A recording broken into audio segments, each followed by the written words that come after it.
Здравствуйте, дорогие друзья! Я приветствую вас на очередной лекции канала «Жизнь после жизни есть, я знаю», который посвящен доказательствам жизни после смерти и устройству потустороннего мира, куда каждый из нас попадает по завершении своего земного пути, где и воссоединяется с ранее усопшими родными и любимыми и продолжает бесконечное путешествие по нашей прекрасной и удивительной Вселенной. Если вам нравится то, что мы делаем, вы можете поддержать работу нашего канала донатом по ссылке в описании видео. Благодаря вашей поддержке наши ресурсы остаются бесплатными для всех. Большое вам спасибо. Сегодня мы поговорим о встречах на том свете с нашими родными и любимыми людьми и развеем распространенное беспокойство многих граждан о том, что якобы невозможно встретиться с теми, кто умер раньше нас, потому что к моменту нашей собственной смерти они уже уйдут с того света и снова воплотятся на земле в других телах. Приступим.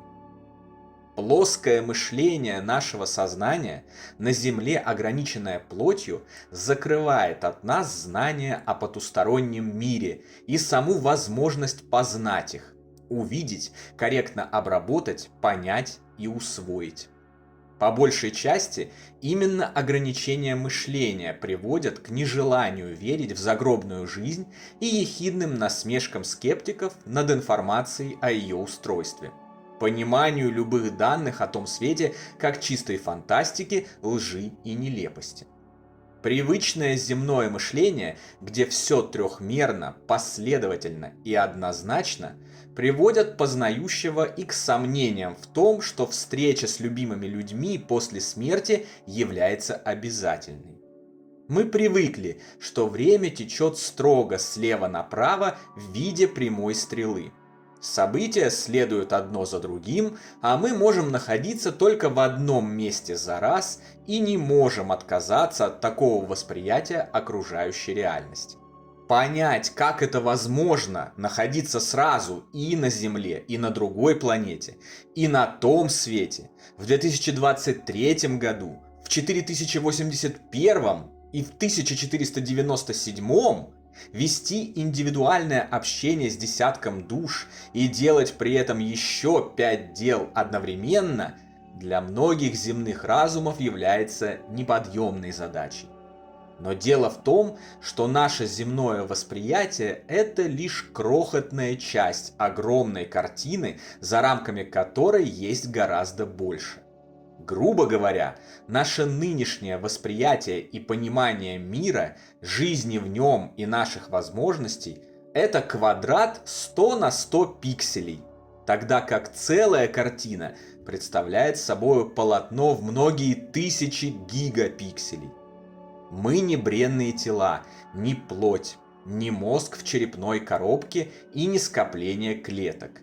Мы бессмертные, вневременные, многомерные духовные существа. В нашей естественной, духовной форме мы существуем сразу по всей временной линейке физической части Вселенной. В духовном мире, откуда все мы пришли, привычного нам времени не существует. Там все, везде и сразу сосредоточено в одном моменте и происходит сейчас, а потому доступно для проникновения, обозрения и взаимодействия, с учетом уровня развития духа, разумеется.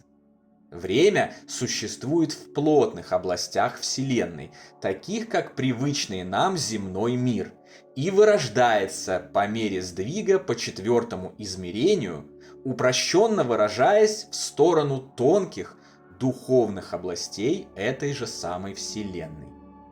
Понять, как может быть так, что существам, обитающим в мире большего количества измерений, доступны гораздо более широкие возможности по сравнению с миром меньшего количества измерений, можно на примере взаимодействия нашего трехмерного мира и мира двухмерного.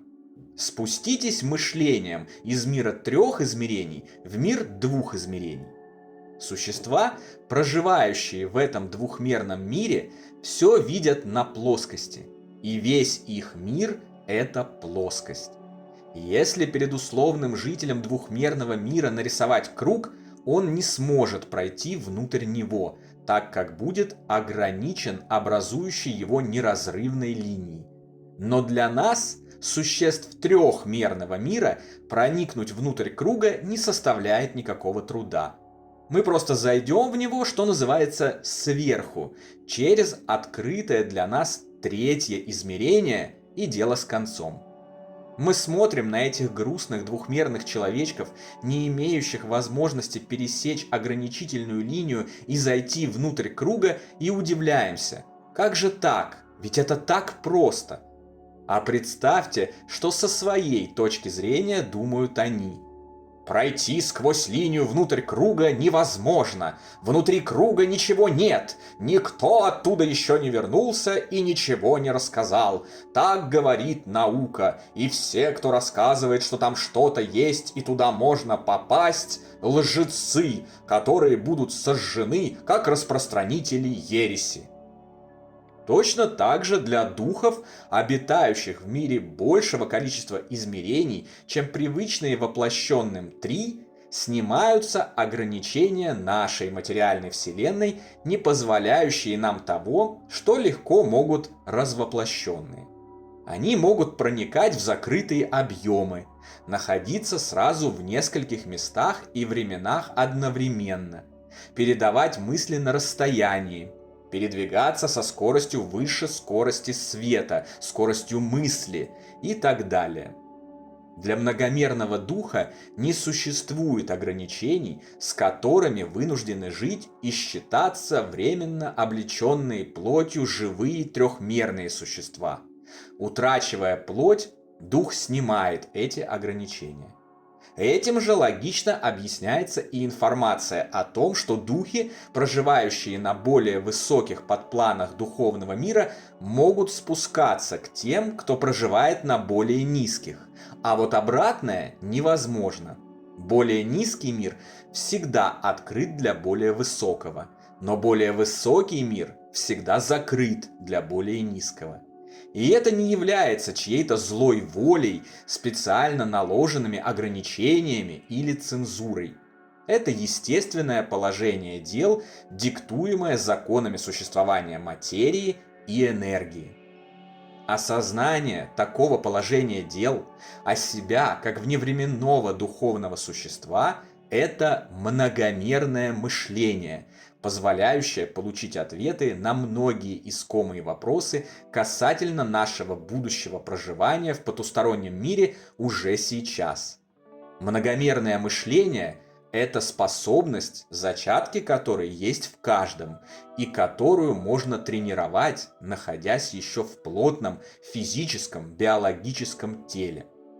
К развитию многомерного мышления приводит чтение хороших книг, просмотр хороших фильмов, прослушивание хорошей музыки, научение умению многозадачности, стремление к выходу за навязанные рамки, регулярные тренировки интеллекта, путешествия и многое другое. И, конечно же, в первую очередь к этому приводит погружение в изучение многомерного потустороннего мира, потому что ничто не развивает умение лучше, чем непосредственный опыт, связанный с этим умением.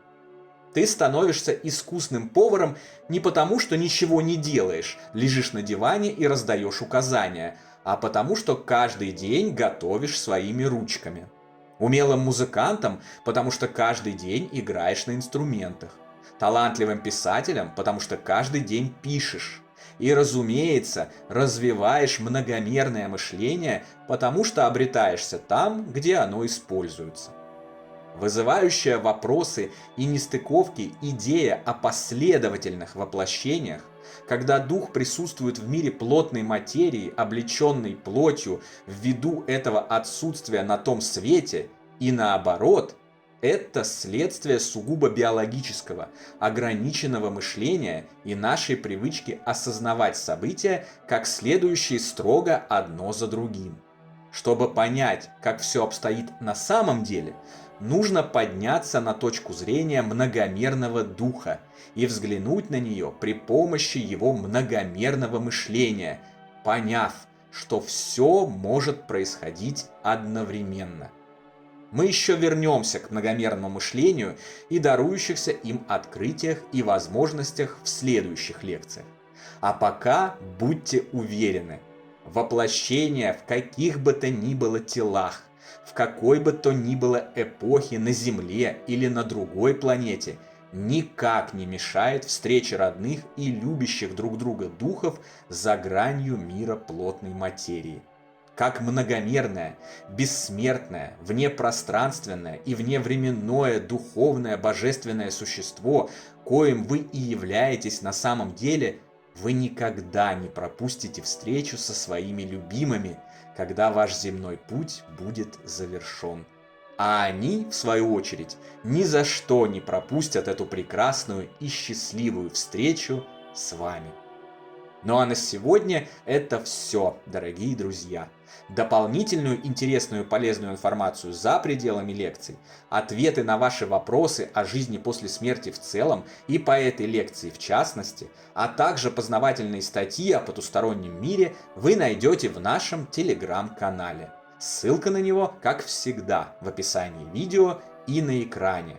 Добро пожаловать! Встречаемся на новой лекции здесь же, на нашем YouTube-канале. А пока всего вам самого лучшего, волшебного и замечательного.